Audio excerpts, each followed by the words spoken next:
Auzubillahiminash-shaytanir-rajim. Bismillahir-rahmanir-rahim. Assalamu-alaikum. Jiayanu, Pakhair Ragale, Ni hao, Churashumme, Washwale. Ohio Gonzaimes, Guten Morgen, Ola, Boyor, Privyet, Kaifahal. Halashuma Chatore, Alan Wasalan, Marhaba Buna, Mucho Gracias, and a very amazing good morning to everybody who's tuned into PTV World and are watching World this morning alongside the one and the only Shahzad Hassan Khan. I hope everybody out there is perfectly well, they're doing fine. And since we are opening our windows of hope and opportunity in 46 other countries, so ladies and gentlemen, once again, we definitely hope that all of you guys are doing perfectly well. And for all the Muslim majority, I hope that your fasting is going superb so far. I think that everybody's taken advantage of the opportunity where Ramzan actually gives us the opportunity to cleanse our soul and spirit as well. But then at the same time, ladies and gentlemen, I think that there are different things which we really need to talk about. And every now and then we definitely want to speak, since it's Ramazan, so we want to speak in the light of Quran, Sunnah, and what our religious scholars actually teach us to be or to do as moments as well. So today, ladies and gentlemen, we have picked up on a very different subject. And I don't think that anybody else out there has elaborated upon it in the light of Quran and Sunnah as well, because today we are going to talk about depression. Now, I think, for instance, for people who've actually gone through all of those days where they have had somebody whom they loved is going through depression, they know how difficult it is to keep up with a person who's actually in depression or suffering from depression as well. Now, according to the latest statistics, I mean, in 2017, it was said that depression is going to be the killer on number 3, top killer on number 3 within Pakistan. But now the statistics have changed and they say that depression is going to be on number 1 as a killer within Pakistan. Now, there can be a lot of socio-economic reasons about that. But other than that, you know, how can we actually take help from Quran, Sunnah, and our religion as well on a broader prospect as well? So to discuss that, ladies and gentlemen, we're very glad that finally, from a few days, Mr. Yusaf Raza has actually joined us. Hello, Assalamu Alaikum, how are you? Walaikum Assalam, I'm doing very well, alhamdulillah. Thank you very much for joining us, and I'm very sorry that I wasn't here for the 2 episodes that which you did with us too as well, and Shiza was here, and unfortunately Shiza couldn't make it today as well. So in Ramazan, I think that thanks to our producers and to our boss that they've actually given us a bit of relaxation that, okay, you know, you can do whatever you want to do. But Yusuf bhai, depression itself is a disease. We really want to educate people out there as well. Please treat it as a disease, because there have been situations which I've witnessed myself. There people say, oh, koi depression nahi hai ji, isko drama karta hai, ye hai, wo hai, you know, so we have things like these. So first of all, let's elaborate upon that, how people take it, and then what do they really need to do with the person who's actually suffering from depression. Right. So depression, like other mental illnesses, carries the stigma associated with mental illness. And typically there are multiple ways that people look at depression. And there are multiple reasons as to why they do that, but not going there just yet. They speak of it as if it is a non-entity, as if it is nothing, as if just like you just said, kids, ye drama kar rahe, they're just pretending, or they're just using the depression card to get out of responsibility. Further than that, when it comes to treating depression, everyone has their own little box in which they would reduce depression and say that this magic pill that I have is the panacea for all depressive problems. Depending on where the person is coming from. So if a person happens to be religious, then unfortunately this is becoming more of a norm in religious people, that depression is seen as a sign of lack of faith, of having a weak iman. And instant judgments are being passed on people who are going through this experience. And that makes them feel even worse. Especially if that person does have a religious inclination, then that person is being, he's suffering from depression. Compounded upon that depression is the guilt for being depressed, because as if to say this is, they're doomed here and they're doomed in the hereafter, since their iman is weak as well. And this is not just restricted to religious people. People who are, let's say, fitness fanatics. Yeah. They are into yoga, or they have their gym routines going on. For them, everything is reduced into just that. It'll just do yoga and everything will be okay, right? None of these claims are altogether false. Okay. But none of these claims can be the complete answer, the comprehensive answer. And what makes them inclined towards the falsity dimension more is when they are blanketly placed everywhere. Like they are being used as one answer to all questions. Depression, even though it manifests as a compendium of symptoms with a lot of similarities, but it can be sourced in multiple different reasons, or etiologies as we call them. There can be multiple causes of depression and multiple series of interrelated events that eventually lead to the development of depression. So it is incredibly unjust to reduce it to just one, label and judge the other person, and think that only that will be the answer. Yeah, but let's build up on the causes as well. You know, as you've mentioned the etiology itself. You know, for example, there are people whose childhood have been very complicated. There are people who've actually had trouble getting a job, or even if they got a job, they were probably bullied by other peers as well. And we have a trend over here that if somebody's going to come up and say, oh, I finally got a job, there'll be a lot of million people saying, oh, who did you made a call to, or, something of that sort, were you connected? So there's a lot of these things, I think, actually help you. In fact, not even help you, they take you towards depression, and then overthinking, and then the economic burden. Do you think that all of these are the causes of somebody getting into depression? Or can these causes, for example, if the family members can notice it, a time before, eventually the Pandora box opens, do you think that it can be resolved? Right. So most of the causes that you listed, they come under one particular category of psychosocial reasons for depression.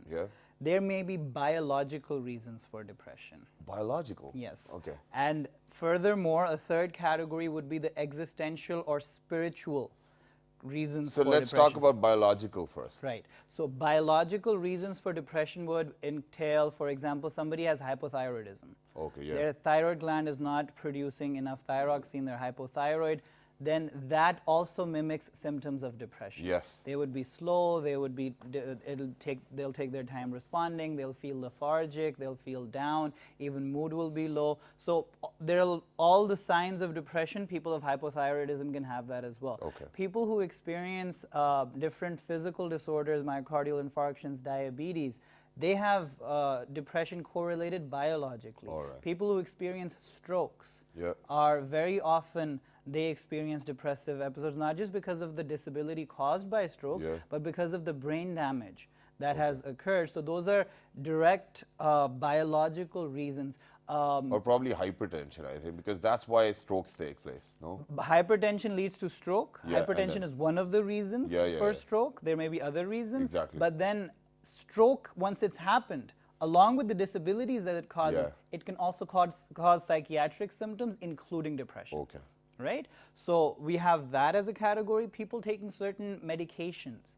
As side effects of medications, depressive symptomatology may arise. Right? So these are a whole genre of biological reasons. People may be more genetically predisposed towards depression as to why people may develop the illness.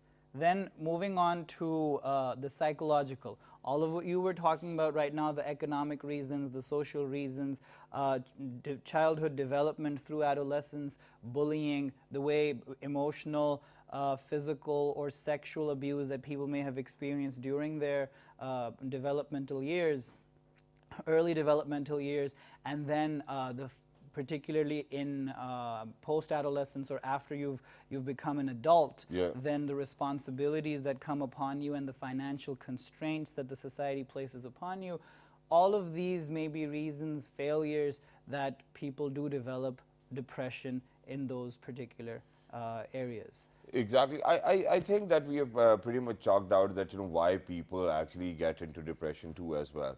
But then as an individual, let's talk as an individual. I mean, in life, I think everybody's got a lot of other pressures onto their shoulders as well. There are responsibilities. But then I think, and I believe in it, that oneself of being optimistic and positive can actually avoid getting into depression. Do you agree to that? To a certain extent. Okay. Just like having faith can help with depression, but it is not the all-embracing answer for depression. Okay. Just like having willpower can help with depression, but it will not completely take care of the problem. Okay, or can it be misjudged by saying, for example, you just said that willpower will take you to an extent.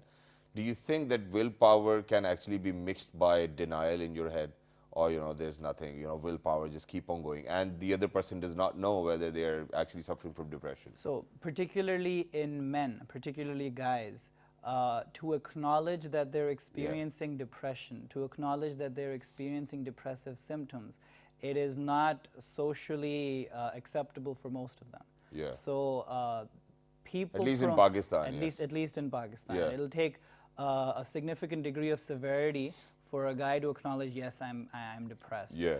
Before that, they would resort to all kinds of defense mechanisms or all kinds of maladaptive behaviors to cope with it. Okay. Including drugs. All right. So when a girl, for example, can acknowledge or may acknowledge that she is having depressive symptoms and may even seek help, a guy would be more hesitant and first resort to all kinds of drugs to take care of those symptoms on his own. Before, and it's even, there would be a particular category or particular segment of the society in which that behavior would be looked upon as cool or good. Exactly. So that further gives them the cover of hiding their symptoms, but how long can that continue? And I think that, for all those people, I'm sorry, but I think it's an alert for everybody who's out there as well, for people who are suffering with depression and people who surround them as well. So eventually when a youngster is actually fall into the wrong hands where he or she is actually using drugs or abusing drugs, I think what they do is that they kind of sit down with people who have similar stories to share and they feel more relaxed. But then in the longer run, it's not going to help. I think it's going to mess up your head a little more. One point which I missed upon was that when we were talking about that there are psychosocial pressures as well, you said something about spiritual aspects. Yeah. So how can you be you can be suffering from depression in terms of the spiritual aspect? Right. So people, particularly those who have a sense outside of themselves, they're particularly sensitive about what goes on in the environment, in the society. Pains of other people, suffering that other people have to go through. That leads for them to think about their particular place in the world. Yeah. Why am I here? What am I supposed to do? What is my calling? How can I contribute to the well-being of others? Yeah. Why does the world exist? Why have we been sent there? So a lot of philosophical questions, if you will, with respect to themselves, the world, reality, God, spirituality, these become at a certain time period obsessions or things that they're incredibly preoccupied by, that unless they find answers to these questions and orient themselves and their life, where am I going in my future, these will continue to plague them. And this is a normal pathology. This is a healthy symptom, a healthy depression, if you will. That coming out of this, dealing with these questions will help you become a more grown person, a more socially contributing, more responsible person, right? So those, some guilt that they may be experiencing in the spiritual realm, that too will contribute to these symptoms. Amazing that is. And for everybody who's out there, because in the beginning of the program I've mentioned that, he's a religious scholar, but I just remember that he's a psychiatrist too as well. And so pretty much he's got a grip on depression too as well. And before moving on to the treatments, in this program, what I wanted to know was that for everybody who's out there, a lot of times that we do not agree to the kind of treatment the doctors have to probably give out to people who are suffering from depression.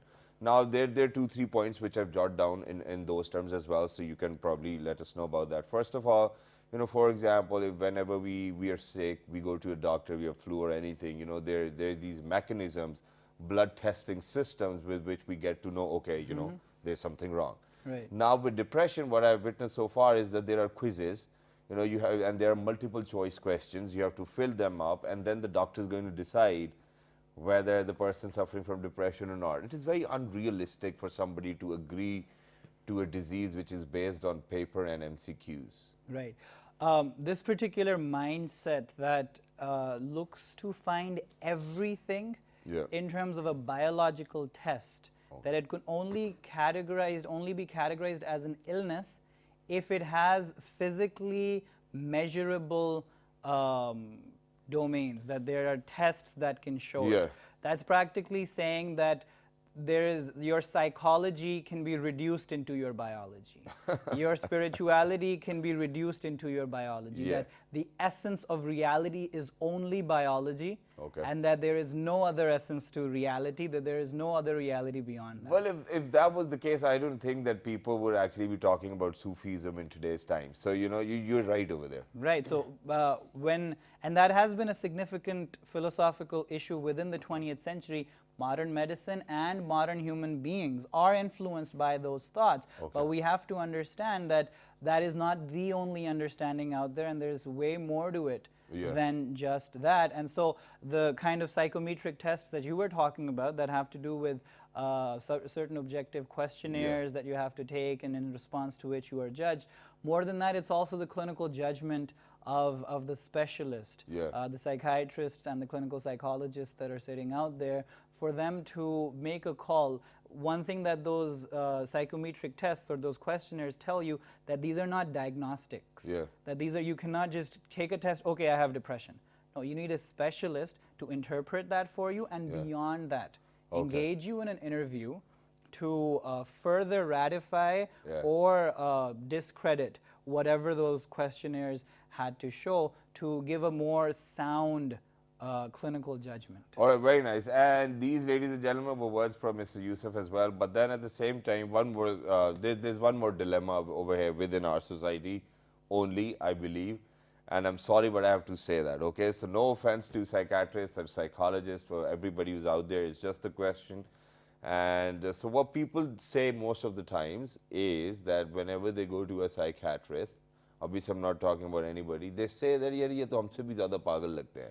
So, you know, usually I have seen people who've actually been to a psychiatrist come back and say that, you know, that their behavior was way more vague and different than ours, and we really do not know whether to trust this person or not. So do you think that practicing psychology or psychiatry can actually have an impact on the person who's actually practicing it? See, from you what can say that, you know, it was a good question, but it's all right. See, this is a question that is rooted in the stigma that is associated with the field of mental health as it is. Part of people's denial of the reality of mental health issues, because see, we're part of a society, we are causing people to be mentally ill. And denying the reality of mental illness and the figureheads, psychiatrists, psychologists, associated with mental illness, to discredit them somehow reinforces, somehow dispels our insecurities, even though it's nothing more than a manifestation thereof. But in any case, there is truth in that whichever field you are part of, whatever you've been practicing for decades on end, the characteristics or the behaviors that field necessitates would rub off on you. Would rub off on you. For example, there would be people who are most affiliated with media. You would tend to find more pretense in their behavior, in the manner in which they carry themselves.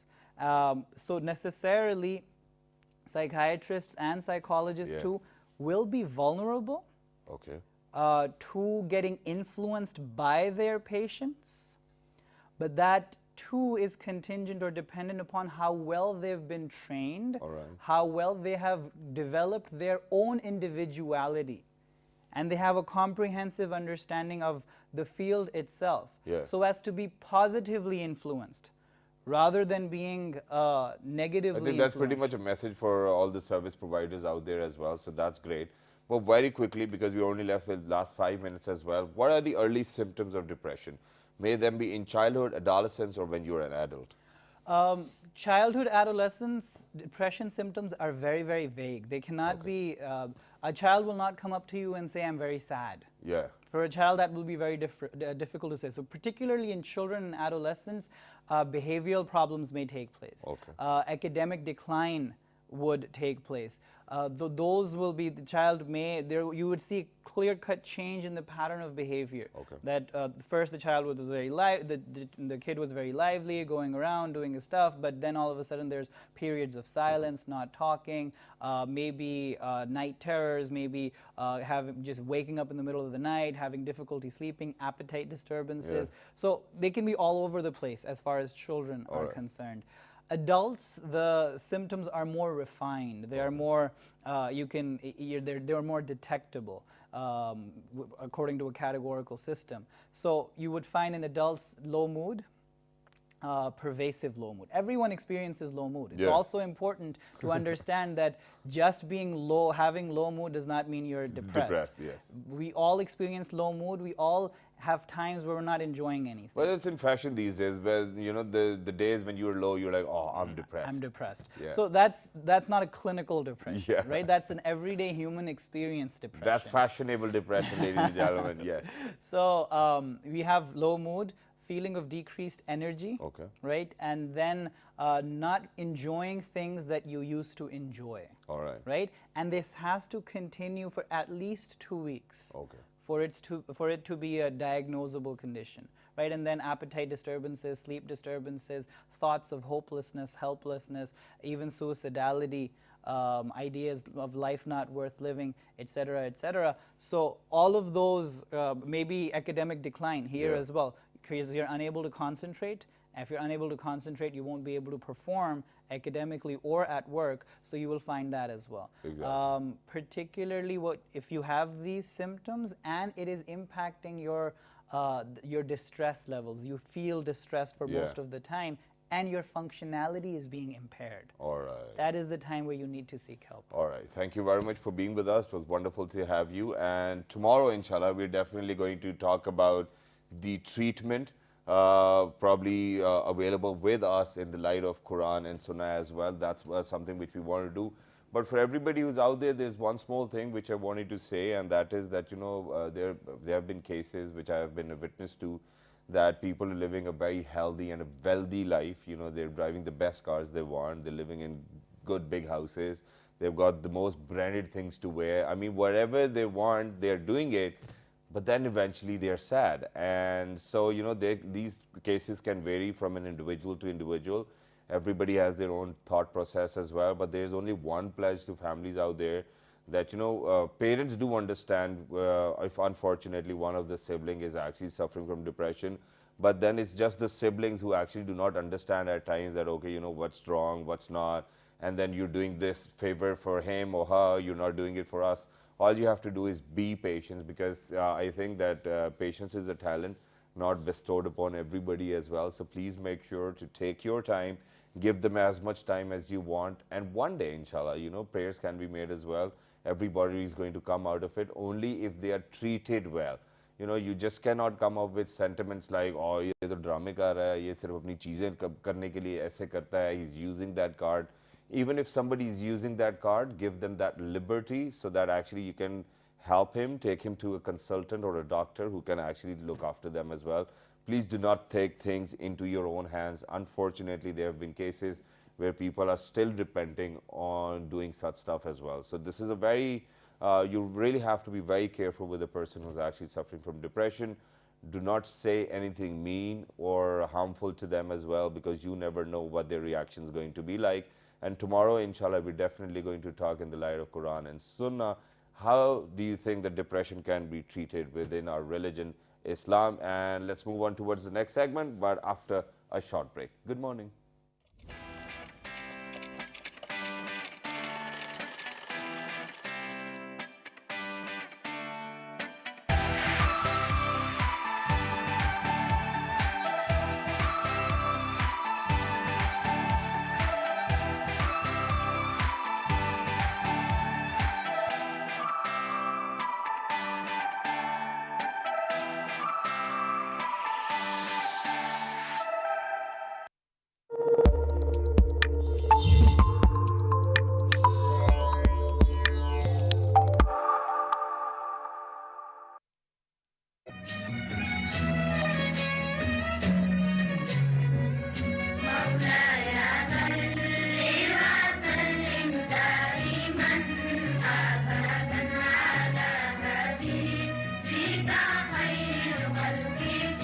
Badshai Mosque or the Royal Mosque in Lahore, commissioned by the 6th Mughal Emperor Aurangzeb in 1671 and completed in 1673,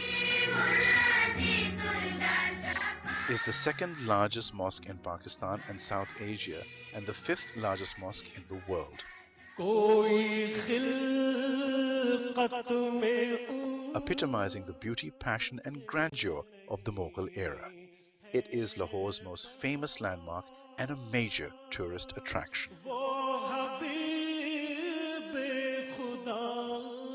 Capable of accommodating 5,000 worshippers in its main prayer hall and a further 95,000 in its courtyard, it remains the largest mosque in the world. From 1673 to 1986, a period of 313 years, when overtaken in size by the completion of the Faisal Mosque in Islamabad. Today, it remains the second largest mosque in Pakistan and South Asia and the 5th largest mosque in the world after Masjid al-Haram, Grand Mosque of Mecca, and Al-Masjid al-Nabwi, Prophet's Mosque in Medina. The Hassan II Mosque in Casablanca and the Faisal Mosque in Islamabad. To appreciate its large size, the 4 minarets of the Badshai Mosque are 13.9 feet, 4.2 meters taller than those of the Taj Mahal, and the main platform of the Taj Mahal can fit inside the 278,784 square feet courtyard of the Badshai Mosque, which is the largest mosque courtyard in the world.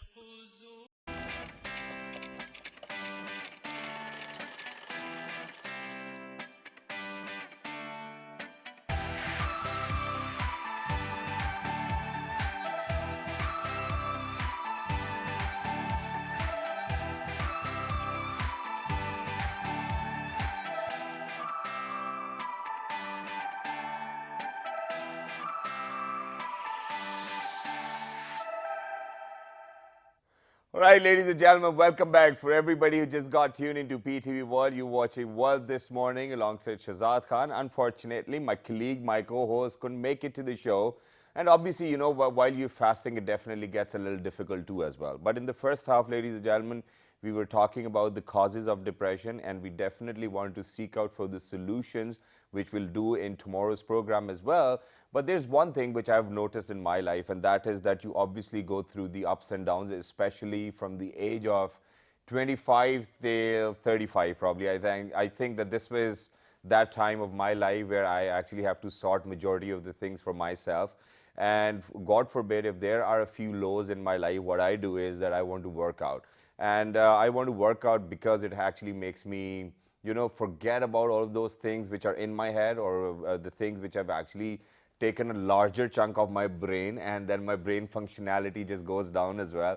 So I think pretty much that, you know, working out will actually help as well. But other than that, you know, if you guys remember, there was this lifestyle specialist we used to have on our show as well, which was, and she's actually made sure that she's going to come back as well. And in the previous episodes, you might have seen her, but I was not here. So I think that officially I'm going to welcome her back to the show as well. I'm going to do it over and over again in every other show, which I'm going to do again as well. So we're going to talk about just normal myths.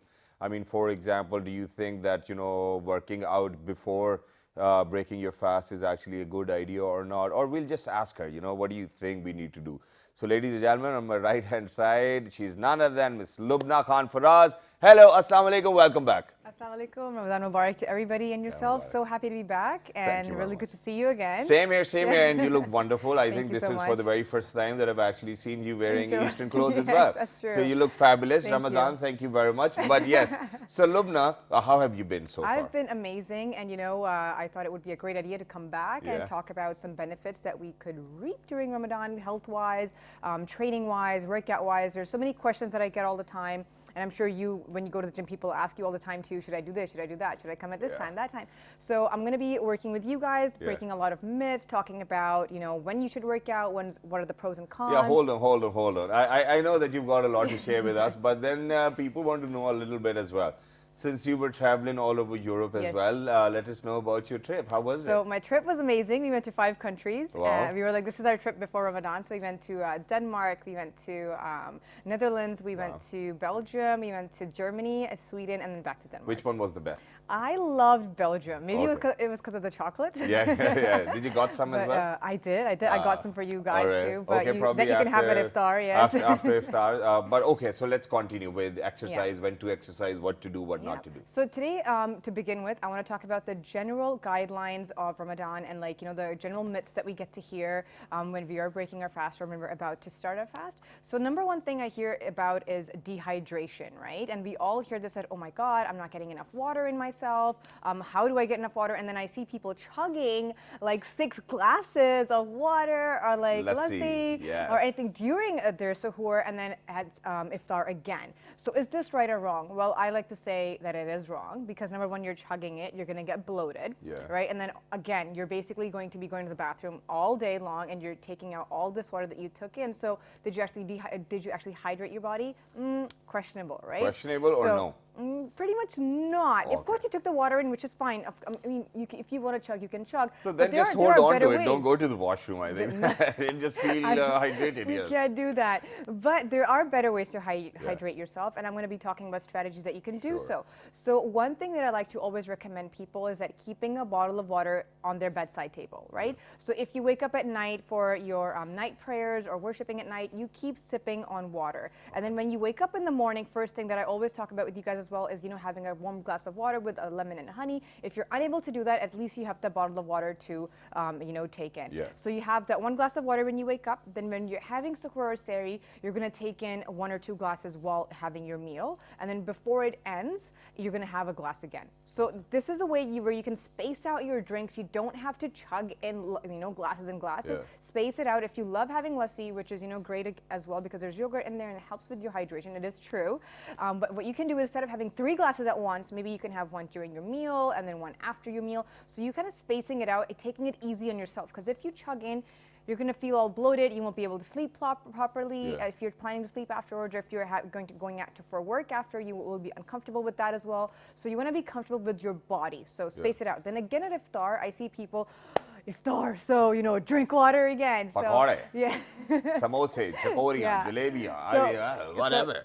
Yes. When it comes to water at iftar, I know that there's a lot of sweet drinks that there are available on our table, but I always recommend stay away from those. Stay away from the fizzy drinks. I know it's really hard, but once you start staying away from them, you really notice a difference in how good you feel. So you really give yourself a chance to detox from that sugar and extra additives that you're having in your body.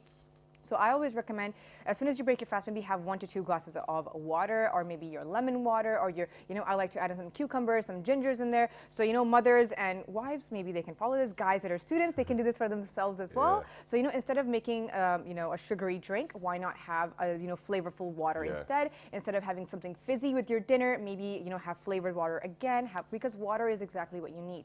Another question that I also get, I'm going to come back to the spacing out your drinks, is that can I have tea or coffee in my suhoor and then iftar as well, right? This is a very common question. And then, they say that, if you're going to have tea, I mean, this is what I've been hearing as well. My mother tells me this as well, that you're not going to feel thirsty. Is it just like that, or does it really work? It depends what kind of tea it is. So if you're having a herbal tea, yes, you will not feel thirsty because there's a less amount of caffeine in there. But if you're going to have your black tea or if you're going to have a coffee, it is caffeine. It is known to dehydrate you. But I mean, now here's one thing you can do if you're someone who loves their coffee and tea, which is like myself. I love having coffee in the morning. So what you can do is that if you're having a cup of coffee, have 1 or 2 glasses of water to replace that water that might be taken away from your body. So same thing in sehri and same thing in iftar. If you're having it again, place it with water too so you can have it with it. So after if you had a cup of coffee, to take an extra glass of water as well. That's what you can do. And then coming back to spacing out your drinks of water again. So you're going to have 2 glasses of water in the beginning. Then during your iftar, after you're done your iftar, have another glass as well. Space it out, go for your Maghrib prayer, come back, have dinner, then have your water again. Then, if you're going for Tarawih or if you're just praying at home, whatever you're doing, keep a bottle of water with you. So you keep sipping slowly. There's no need to chug and go crazy over it, So keep a bottle of water with you. I mean, I think that's how the bottle feels when it's right in front of me as well. But other than that, there's this one more problem, which I think I'm going to ask Dr. Yusuf tomorrow as well. And that is that, we Pakistanis are never on time. So imagine at Sahar, it's really a chaos. where there's this, the Alarm, buzzer goes yeah. on, and then it's the azan, and then people are actually running here and there, oh, I still need to have water, Exactly, whatnot. yeah. So majority of the times you miss out on whatever you've planned for. So any last minute hack for that? So my number one hack for this is meal prepping the night before. What I really love is having overnight oats. You don't have to do anything. You just put dry rolled oats with a cup of water or milk in there. Yeah. Store it just in a jar or like a bowl. Cover it, and when you wake up, there's beautiful oatmeal in there. Yeah. Have some nuts and stuff on your side tables. Keep maybe a nice peanut butter and slices of bread beside you. So if you're not running around, and if none of those work out, keep a basket of fruits beside your bed. Yeah. So when you wake up, you have something. Hazur Sallallahu Alaihi Wasallam also said that even a gulp of water is better than doing nothing in Sahur. So you gotta have something, because remember, if you're not gonna have anything in Sahur, you're making your 17-hour fast to almost a 24-hour fast, Yeah. right? Which is not great. You want to fuel your body. You want to give your body energy, make your fast more bearable, of course, for yourself if you're working throughout the day, right? So you want to have something. Have some fruit. Have some vegetable by your table. Have some nuts. Have some seeds by your table. A little trail mix. Have those snacking items ready already, so you're not going crazy and running around, right? Okay, I've got a very interesting question, and no offense, okay? So it just came to my head, and that is that for somebody who's a lifestyle coach, talks about so many different ingredients, and talks about having them on your bedside table, and then having a physique of being a very fit lady or a woman, how does it help? Because for me, if I'm going to have all of these items at my bedside table, I think I'm going to end up eating all of them and then being chubby, yes. So how do we have a portion control? So portion control is my number one strategy, is your palm, okay? So if you're gonna have even meat, during your dinner, this is the size of meat that you should be having, which none of us do. Yeah. But it's a really good thing to remember. If you're gonna have, rice, this is how much rice you should have. If you're having a bowl, some trail mix or nuts, this is exactly how much nuts you should have, nothing more. Right. So what I like to do personally, and what I, recommend to everyone, is that make those portions already, keep them in little baggies or keep them in little bowls already. Yeah. So because if you have a large bag of chips, for example, you're gonna eat all of it if it's in front of you. Yeah. But if you make little small bags, you know that, hey, I'm done one. So that my one serving is done. Yeah. So you know in your head that, okay, now I'm overeating if I'm eating more and more. So that's how you can divide for yourself, and that's how I know that, hey, I shouldn't overeat. I'm already having my little portion of the day, you know? So that's a good thing you can do. Well, but that's great. And for everybody who's jealous of my palm size out there, Bigger you're the born, palm, the more you can you're have. born with the sizes of portion you're going to eat. Okay. Yes, it is true. So I think you probably do not have a problem with that too as well. But thank you very much for being with us. It was lovely having you. And tomorrow, inshallah, me and Shiza will welcome you back again on the show. And for everybody out there, there are two things which I wanted to state. And that is that a lot of people actually complain about jealousy. And since it's Ramzan, so I thought that I'm going to give out this message, because I read this wonderful piece yesterday, and it said that if you're jealous of somebody, that means that you do not actually find peace with the distribution Allah has made amongst His people or creation. So please make sure not to be jealous about anybody, may it be the palm size or may it be the car they drive or the clothes they wear. I think this is what Ramadan is all about. It's all about being contented with your inner self as well. And patience, ladies and gentlemen, as I say, is a talent. Look after yourselves. Do write to us on our Facebook page, which is with the name of World This Morning. On Twitter, it's World This Morning without a G. On Daily Motion and YouTube, it's World This Morning. The fabulous repeat is going to be at 11 p.m. tonight. So the next time, 1, 2, 3, good morning.